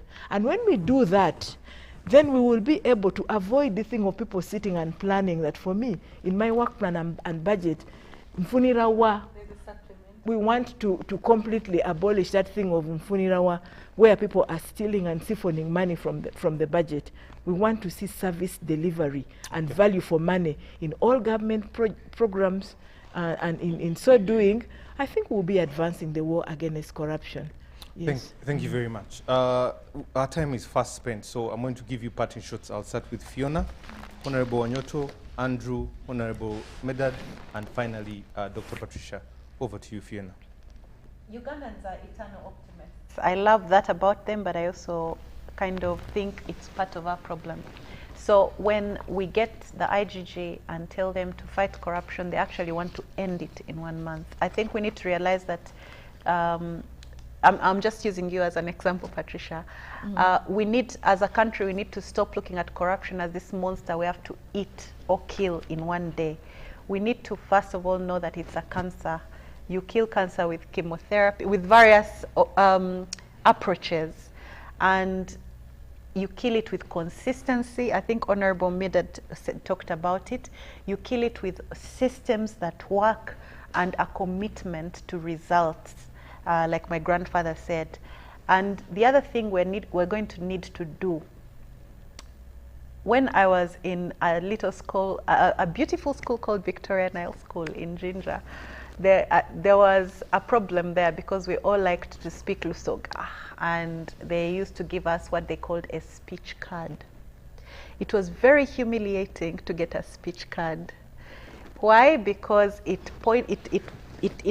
showed everybody. That was an improvement. We used to wear a sack. Yes. So imagine when you're in school and you are a group. There is, what do you call it? That group courage. What do they call that? Peer influence. Peer influence. That Dutch courage that you get from just being within a group. So when you're in a group, you're speaking slang. Then suddenly they root you out. They identify you and they give you a speech card, and your name appears there. People used to think twice and pull out. So what am I saying? Can we give some people speech cards? Can we have one or two? And we do not need the Kaliros. They are there, yes. But we need them. I need one Medad, honorable Medad, one Lydia Wanyoto. You already have 4 in Luzira, sir. God forbid. We need, no, what I'm talking about is a real result. Right now, these people are in their process. They're on remand and everything. We need a conviction, a solid sentence that matches the penal code. Yes, what I'm saying is a conviction, a process of penance, but also let's blacklist. Why should a sex offender be given a headmaster's role again? Why should somebody who ate the farmer's sheep be made a shepherd again? Especially, you know, in corporate governance, they say that, you know, if you've been like an MD and then you're put on the board, there has to be like a distance, right? There has to be like a 10-year period or a cooling off period. So even convicted criminals who are public servants need a cooling off period, Madam IGG. They should not be appointed within that cooling off period. But after the cooling off period, everybody has a right to be reinstated in some way. So we need examples. I liked what Lydia said. There are few. Let's pick one each month, Madam IGG. Just one big one each month. I think that the message will be sent. Thank you very much. Honorable Lydia. My parting shot is that we need to do the preventive. Like it is, curative has a lot of side effects. If you can, even in medical, now I'm using the medical terminology, to prevent infection or to prevent somebody getting into bedridden or ICU, you do the preventive. So let's choose to prevent. Can agencies that are handling issues of corruption be more proactive, and can we invest in preventive? In the past, people thought that when we use IT technology, this wiring of the money and the processes that we talk about that now would cut. But people have found their way. They have found their way to the systems that are technology, because they said that if you use technology, then the process will be more transparent. The wiring of money will be more transparent from point A from finance to the different beneficiaries of the service delivery. But if that's not work, let's build onto that. So let's use the preventive, because the problem with the curative is that now it has been personalized. Because when you are dealing with somebody who is now, and the laws of Uganda are also very protective. I do not see very many convictions, my own take, because we've been to the anti-corruption courts. It's very difficult to prove corruption because there's this one, the receiver and the giver. But if we do the preventive, let's have a live wire that this is a no-go area, so that we save people from getting temptation. It becomes very difficult for you to be tempted, so that we save relatives and friends of the Segoners, and also so that people don't suffer. This is my brother, this is my friend, this is my schoolmate, this is my party mate. We are paying the price of saying, how can you take fellow NRMs, you know, to be questioned, and yet they are not yet convicted. Let's do the preventive. And the preventive will now deliver service delivery. Preventive will save us from the price of our relatives and friends and party members, because then they would have been protected. So let's work so hard, Madam Patricia and your colleagues, to make sure that there is no chance for anybody to touch public resources. And we do the preventive, systems are working, proactive, so that people wish they can only salivate, but they cannot reach. I think that's the point. Over to you, Andrew. Then the panelists are going to kill me, because I don't believe in most of these things. I don't believe in the office of the IGG and corruption, all those things. I really, really don't think so. You see, the problem of corruption in Uganda is not a problem of bad people abusing a good system. No. It is the way the system is designed and the incentive structure in the system that produces the results that you see.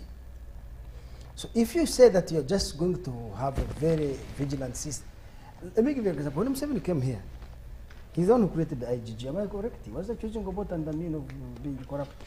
their governments, and this one is a million times more corrupt. And I don't think that Museveni is a bad man. I don't think Ruto is a bad man. Or you know, when they removed the boy, they said, oh, boy was so corrupt. My friend John Githonga, I worked under him as a consultant for Transparency International. He became the ombudsman. And Kibaki, he brought him in. He was the first man to run to exile that they wouldn't kill him. The thieves were closing in on him. Then people complained, Kibaki left. Ruto came in, corruption went through the roof. Right now, you can see even kids on the streets burning the town. Things have not changed in Kenya. It is not that people in Kenya, whatever, they lack morals in Zambia, in Nigeria, everywhere. So I don't believe in these procedures of a church. I believe in how do you change the incentive structure in the way people work, not to eliminate corruption, but to minimize it, or for that matter, to eliminate its negative consequences. And I think that's where the debate should be. That creating an anti-corruption unit at State House, creating this, creating the other, is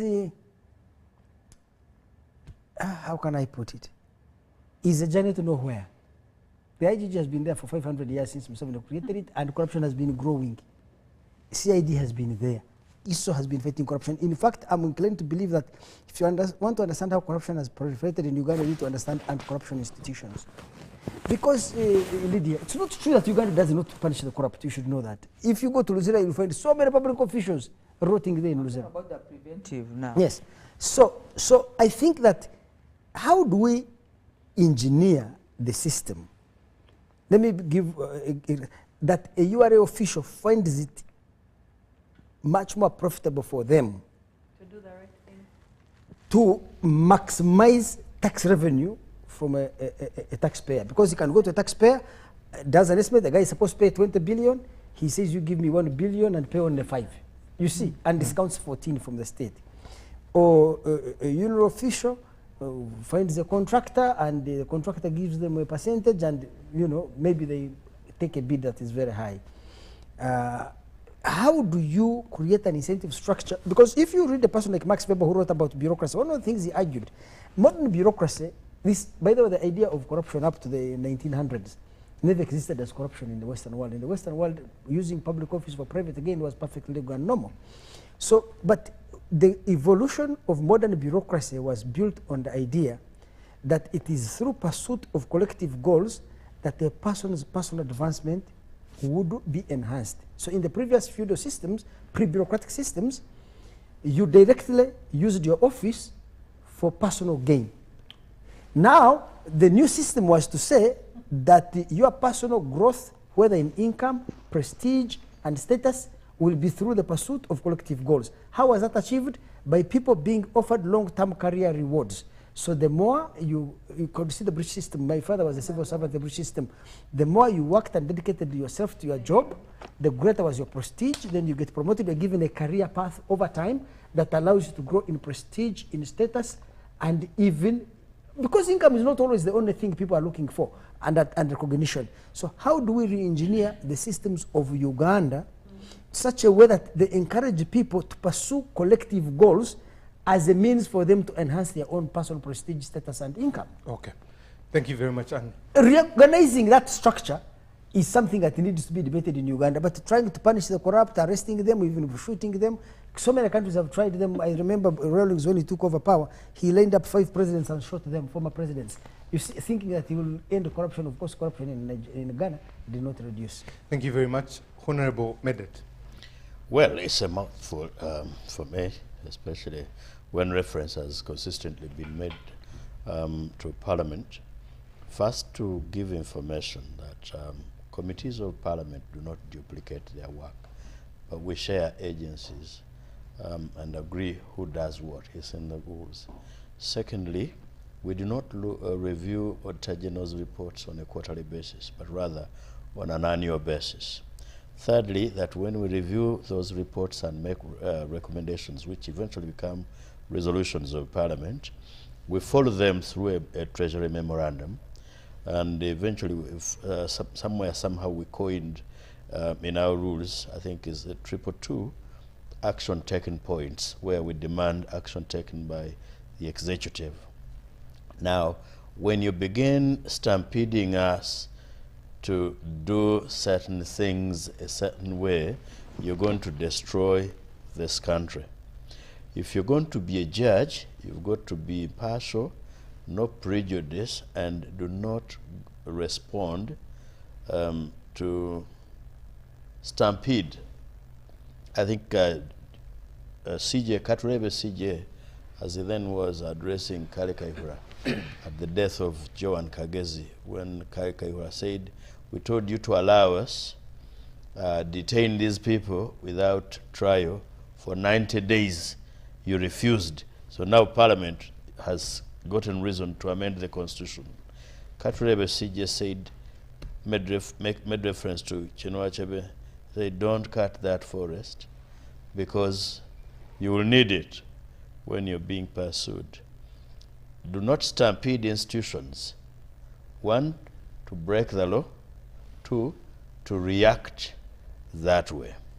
I agree that we need to consistently and persistently follow the corrupt, undertake preventive measures that we are supposed to undertake, both in legislation and action. Finally, okay, yes, I also want to make a statement that I'm in agreement with everybody who says we should be scrutinized as their leaders, as your leaders. But as Andrew said, it actually I think it's Fiona, it begins with us all as individuals, at an individual level. If you go to your member of parliament, pressurize him to be the one to build the church, to pay for the dead being buried, to pay for this and that, you are somewhere, somehow tempting them to engage in these corrupt practices in order to win the next election. So the word is, let's be consistent in our message by word and action. Now this business, and I think this is where I agree with Andrew, that yes, we need to reward people for the action. Reward in what terms? We have always had a pension system for civil servants. That was the purpose. Do not steal in fear that when you leave your office, you're going to die. We tried it with, I mentioned URA, when we said, oh, these authorities we create, URA, UNRA, KCCA, give them a lot of money, there will be no corruption. It has not worked. We did it with the judiciary, especially the higher bench, and said, okay, let's improve their pension scheme so that when they are sure of a decent retirement, and those who are in retirement have retired decently. Has it eliminated it? We continue to receive reports annually that they're not doing the best. Finally, let's work on how to manage our finances in a frugal way, strategize and prioritize areas of interest. We seem to be chewing a lot more than we can swallow. That's why the institutions are underfunded, including these anti-corruption agencies. Okay. Go to the police and ask them, CID, have you investigated this matter? They'll tell you no, because the suspect, the complainant has not given us money for fuel. We could not go to arrest or investigate. It cannot work if you remain perennially broke. I had forgotten something on supplementary. I agree with you, Fiona. On supplementary, we have breached the rules because somebody, even in June, beginning of June, someone brings a supplementary. And that's what Patricia was saying. You cannot absorb that money. We give you this money in June, you go, you start advertising for jobs.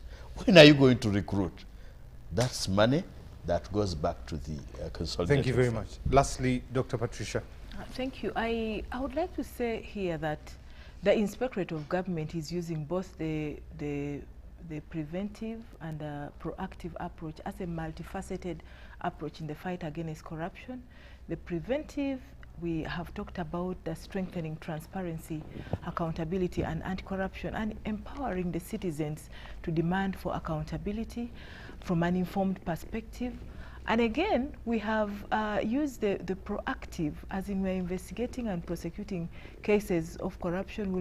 Will not abandon that responsibility, and that is the reason why I say the multifaceted approach is the best approach to this. But I would like to thank the listeners and citizens out there, because we have seen the role of the citizens in illuminating the face of corruption. We have seen them bringing cases through social media and approaching our offices, and information is flowing faster. So I think the citizens out there are more aware. What we promise to step up is the feedback. We need to give them the feedback on the progress on what it is we're doing as an institution. Otherwise, thank you very much and have a blessed evening ahead. Thank you. Let me just read 4 of these messages. Good evening, Timothy. I commend Honorable Lydia's submission to the subject and her great analogy to this cancer. The only fully mandated institution is IGG. Unfortunately, Dr. Patricia's office is full of extreme corrupt officials. It only executes duties selectively. Most of the senior officers at IGG abet crime, and for every case they report, it turns into a business for personal benefit there. They have a hoax of a department, triple I, and they use it as a clearinghouse for which the cases fall through the cracks. Andrew from Kisoro there. Okay, Timothy, thank you for the show today. Honorable Onyito's submission on corruption today, I wish I would meet her, because in Uganda some people show up on the fight of corruption, but she has been consistent, and there is need to be appointed. Timothy, I'm also in support of the IGG to come up with strategies to fight corruption, and I hope the mafia will not interfere with it. Okay. Lastly but not least, corruption in Uganda is the majority of the officers that are corrupt. Whoever has a title as a government worker, he or she has the capacity to stop the pursuit of corruption and refuse it. When I tell the IGG that whoever is caught in corruption needs to be dishonored, charged twice, and the amount of money needs to be paid in installments. This is Nahabwe from Ginger. And finally, Ongom says, thank you for the show. I appreciate Honorable Onyito's submission. To Dr. Patricia, the best update we need is not to see the tail, but to see the head cut off, and also to have ghosts and not goats to save their lives. To cancel Fiona Wall, is there a law to disqualify or to dissolve the 11th Parliament? A lot of that. To the panelists, ladies and gentlemen, thank you very much for coming through. We really appreciate. For the production team, thank you for making today possible, and we really appreciate the conversation we have had today. But we'll end it with this quote. There is enough for everyone's need, but there's not enough for everyone's greed. Good morning.